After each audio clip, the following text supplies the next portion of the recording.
שרי, והיום אני עומדת ללמד אתכם תסרוקת מדהימה ובעיקר מתאימה לפורים. מה התסרוקת שאני עומדת ללמד אתכם? אני עומדת ללמד אתכם את התסרוקת של אלסה מלשבור את הקרח, או באנגלית פרוזן. אוקיי, אז אנחנו בעצם נתחיל, ויש גם הפתעה קטנה בסוף.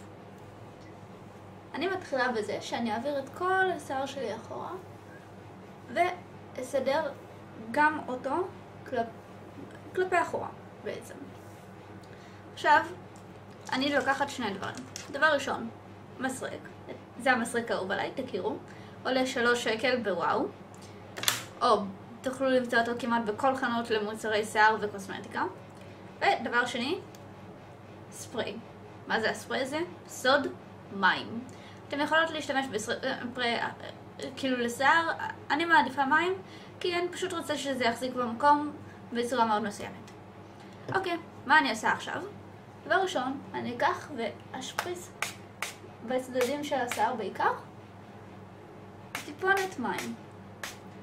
זה המטרה של הספרי, אנחנו לא רוצים להשפריץ הרבה, וזה בעצם מסדר את כמות המים שאני רוצה בשיער. באותה מידה אני אעשה טיפה מלמעלה, רק באזור של למעלה, זה לא באמת משנה. שימו לב, אתם לא חייבות לקנות את הבקבוקון הזה, זה פשוט, אני קניתי כי לי זה נוח ואני משתמשת בו הרבה. באותה מידה אתם יכולות להרטיב טיפה את הידיים במים ולסדר.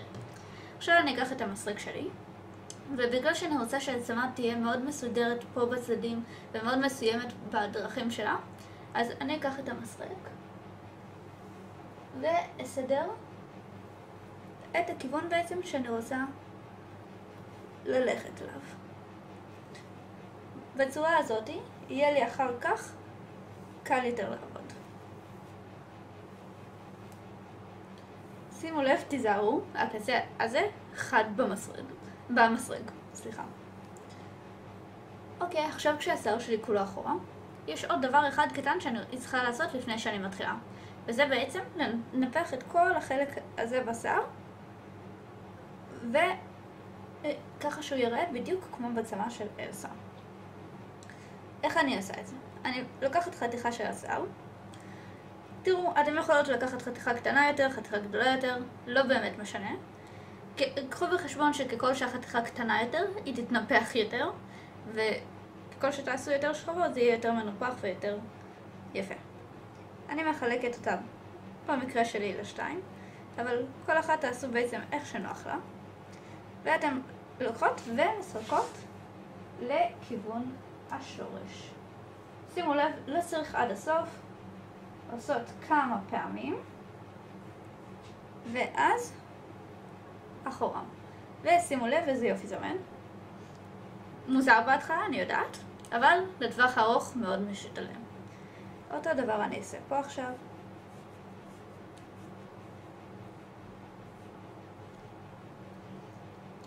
ועכשיו, כפי שאתם רואות, השיער שלי עומד, ואנחנו מתחילים ללכת בכיוון הנכון.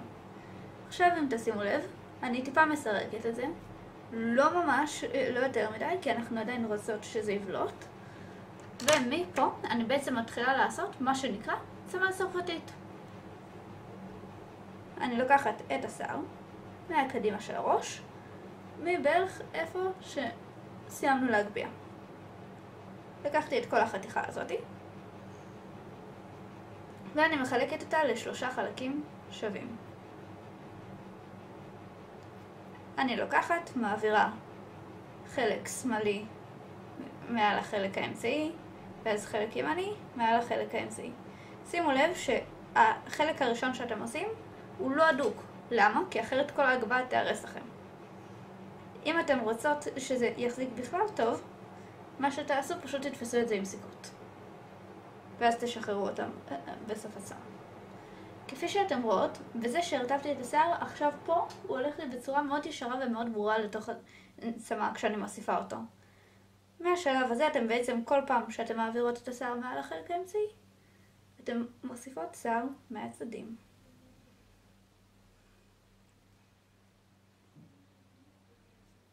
ואני אסתובב ותוכלו להמשיך לראות.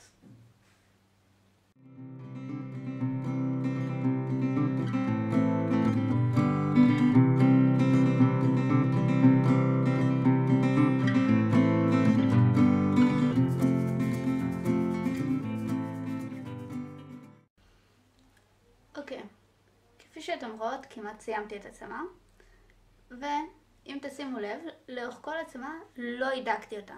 למה? כי המטרה שלנו היא לא לעשות צמא אדוקה. המטרה שלנו היא ההפך, לעשות צמא עבה, שתבלוט ותהיה יפה. אני אסיים בכוונה את הצמא בשלב הזה. אני לוקחת גומייה שקופה, חבילה גדולה כזאת של איזה 100 לפחות. אפשר לקנות בוואו ב2 שקלים, משהו כזה.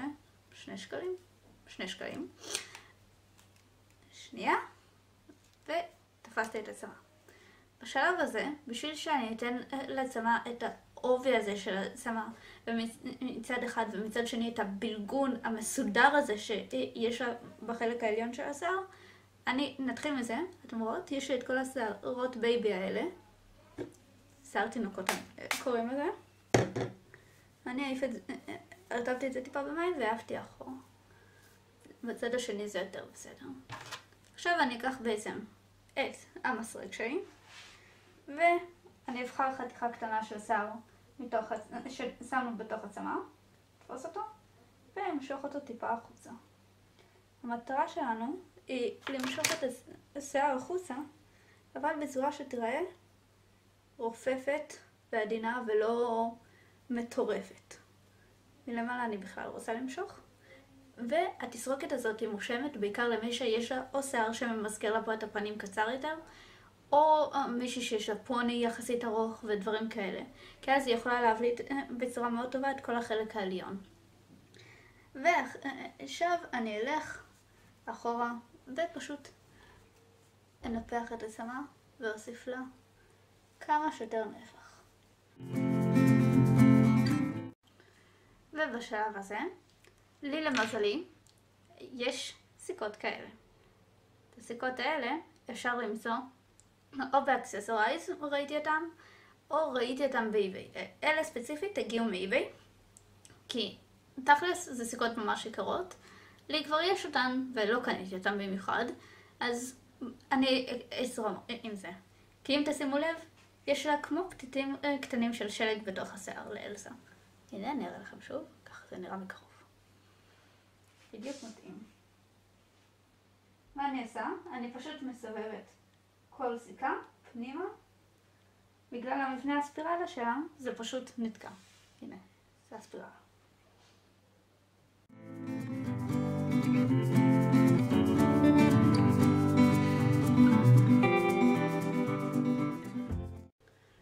וסיכה אחרונה כזאתי, אני אתקע בתוך הגומייה השקופה שלי, ובזה אסיים את התסרוקת המדויקת שיש לאלסה. אני מקווה שאהבתם את הסרטון ושנהנתם, ועכשיו אתם עומדות לראות עוד חצי שנייה את התוצאה הסופית, והנה התוצאה הסופית. אני מקווה שאהבתם, אני מאחלת לכם חג שמח בפורים, יש עוד טיפה זמן, אבל זו ההזדמנות שלכם להתכונן. ועכשיו להפתעה הקטנה והאחרונה שהבטחתי לכם, והיא, השבוע אני עושה תחרות. מה התחרות? אתם, כל אחת, תעשה תסרוקת של אלסה, ותעלו אותה לעמוד שלי בפייסבוק, שאותו תוכלו למצוא בתיאור למטה, בתגובות, אם תסתכלו. מי שתעלה את התסרוקת הכי יפה, של הגרסה של הצמא של אלסה, ותזכה להכי הרבה לייקים, היא זאתי שתבחר שבוע הבא את הסרטון. שימו לב, הסרטון יימשך עד שבוע הבא, ועד יום שלישי. זה היום האחרון שלכם להעלות תמונות, ויום שלישי בערב אני אקבע מי המנצחת. אני מאחלת לכם המון בהצלחה, ונתראה בהמשך. ביי.